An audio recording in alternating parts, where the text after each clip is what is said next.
Assalamualaikum warahmatullahi wabarakatuh.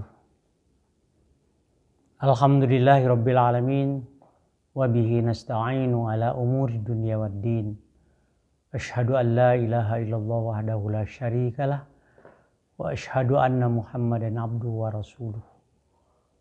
La haula wala quwata illa billah. Pendengar dan hadirin yang saya hormati, Allah menciptakan kita sebagai manusia, sebagai makhluk Allah yang paling mulia. Ditetapkan oleh Allah Subhanahu wa Ta'ala agar kita ini menjadi orang-orang yang bertakwa. Allah mengingatkan kepada kita di dalam surah Ali Imran ayat 102. Ittaqullaha haqqa tuqatihi wa la tamutunna illa wa antum muslimun. Bertakwalah kamu kepada Allah dengan sebenar-benarnya takwa. Dan janganlah kamu mati kecuali kamu mati dalam keadaan muslim. Hadirin yang dimuliakan oleh Allah Subhanahu wa Ta'ala, kenapa Allah Subhanahu wa Ta'ala menyuruh kita bertakwa kepadanya? Secara umum barangkali takwa itu ada yang mengartikan sebagai takut. Dan kita kalau bertakwa kepada Allah wajar. Karena Allah yang menciptakan kita, Allah yang menghidupkan kita, Allah yang mematikan kita, Allah yang memberi rezeki kepada kita, Allah yang bisa memberikan pahala dan siksa kepada kita. Dan itu tidak bisa dilawan. Mesti akan terjadi. Beda. Sebab kalau kita takut kepada selain Allah, itu takutnya semu. Mungkin orang itu ditakuti karena dia masih punya jabatan, masih punya pangkat, masih punya kedudukan. Kalau kita takut kepada binatang, mungkin karena dia berbisa, mungkin karena taringnya tajam, mungkin karena ganas, dan sebagainya. Bahkan kadang-kadang ada orang yang takut kepada tumbuh-tumbuhan. Kenapa? Karena tumbuh-tumbuhan itu mengandung racun. Makanya kalau Allah katakan ittaqullah haqqa tuqatihi, bertakwalah kamu kepada Allah dengan sebenar-benarnya takwa. Ini bisa mengandung arti bahwa ada takwa itu yang tidak benar-benar. Dia hanya sekedar omongannya saja bertakwa. Tapi pada hakikatnya dia tidak bertakwa. Makanya Tuhan katakan takwa yang benar. Karena ada takwa yang hanya sekedarnya saja. Katakanlah misalnya seseorang yang ingin diangkat menjadi pejabat, pegawai negeri. Itu syaratnya harus bertakwa kepada Tuhan yang Maha Esa. Artinya kalau dia sudah jadi, dia harus meninggalkan segala sesuatu yang dilarang oleh agama. Yang dilarang oleh Allah Subhanahu wa Ta'ala. Sebab sesuatu yang dilarang oleh Allah Subhanahu wa Ta'ala itu pada hakikatnya adalah manusiawi. Sementara kalau dilarang oleh orang, oleh manusia yang lain, itu kadang-kadang tidak manusiawi. Misalnya dilarang makan, dilarang nikah. Itu tidak manusiawi. Kalau larangan dari Allah, itu semuanya manusiawi. Termasuk melaksanakan perintah Allah. Itu pun manusiawi. Lalu di dalam kaitan ini, bagaimana cara kita mengetahui apakah orang-orang itu betul-betul bertakwa atau tidak bertakwa, atau takwanya main-main. Ini bisa kita perhatikan di dalam pernyataan Allah di dalam surah Al-Baqarah. Alif Lam Mim, dzalikal kitabu la raiba fihi hudal lil muttaqin. Alladzina yu'minuna bil ghaibi wa yuqimunas sholata wa mimma razaqnahum yunfiqun. Walladzina yu'minuna bima unzila ilaika wa ma unzila min qablika wa bil akhirati yuqinun. Alif Lam Mim itu merupakan rahasia Allah. Tidak ada manusia yang mengerti maksudnya yang hakiki. Hanya Allah yang tahu.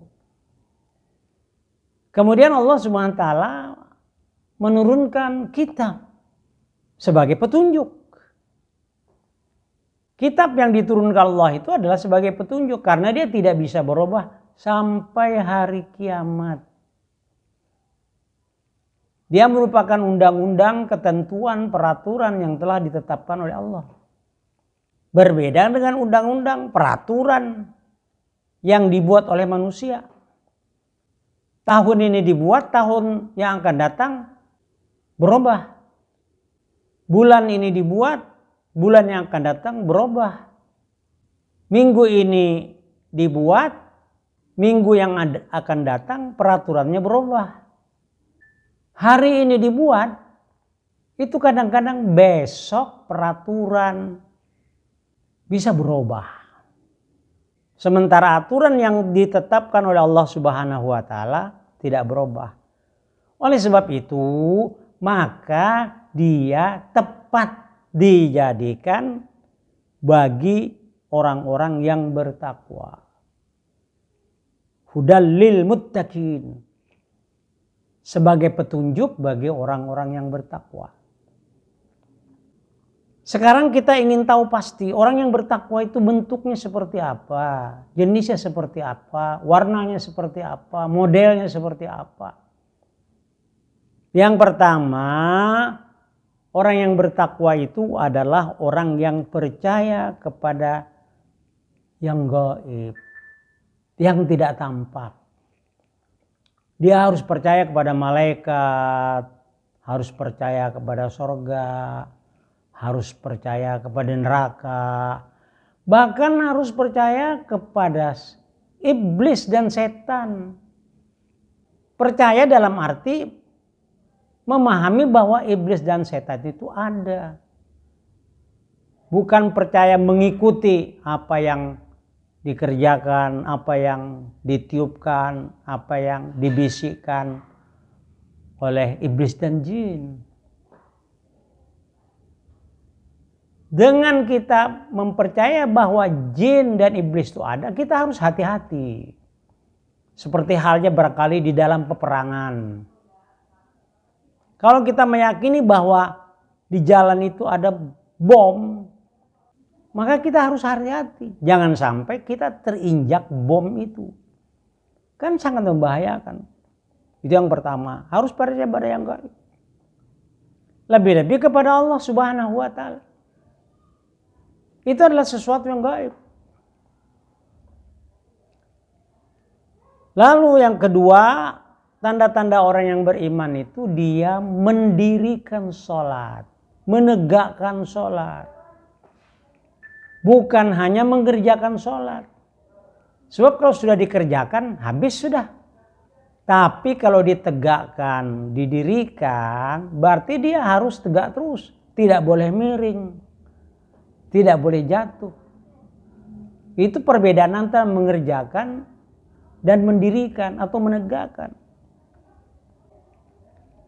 Selanjutnya tanda-tanda orang yang bertakwa ini adalah dia ini mengeluarkan sebagian kecil dari rezeki yang diberikan Allah kepadanya, yang dititipkan Allah kepadanya. Wa mimma razaqnahum yunfikun, itu diinfakkan, disodakohkan. Apakah sodakoh sunat, apakah sodakoh wajib? sedekah wajib itu namanya zakat. Kalau dia mengeluarkan bersedekah itu berarti dia ini termasuk orang-orang yang bertakwa. Ini contoh-contohnya. Kita perlu memperhatikan berapa yang diberikan oleh Allah kepada kita dan berapa yang kita keluarkan demi Allah. Kita diberi oleh Allah berjuta-juta, bermiliar-miliar. Tapi yang dikeluarkan hanya 10 rupiah, 20 rupiah. Itu juga kadang-kadang uang yang jumlah kecil itu yang cari yang warnanya sudah berubah. Walaupun nilainya tetap, warnanya sudah berubah.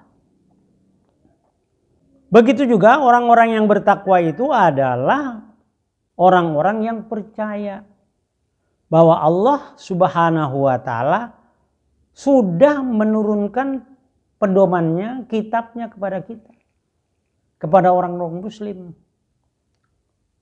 Namun hebatnya orang Islam itu, hebatnya orang beriman itu, kita juga disuruh mempercayai kitab-kitab ketentuan dari Allah yang diturunkan sebelum kita, sebelum Al-Quran. Ada Taurat, ada Zabur, ada Injil.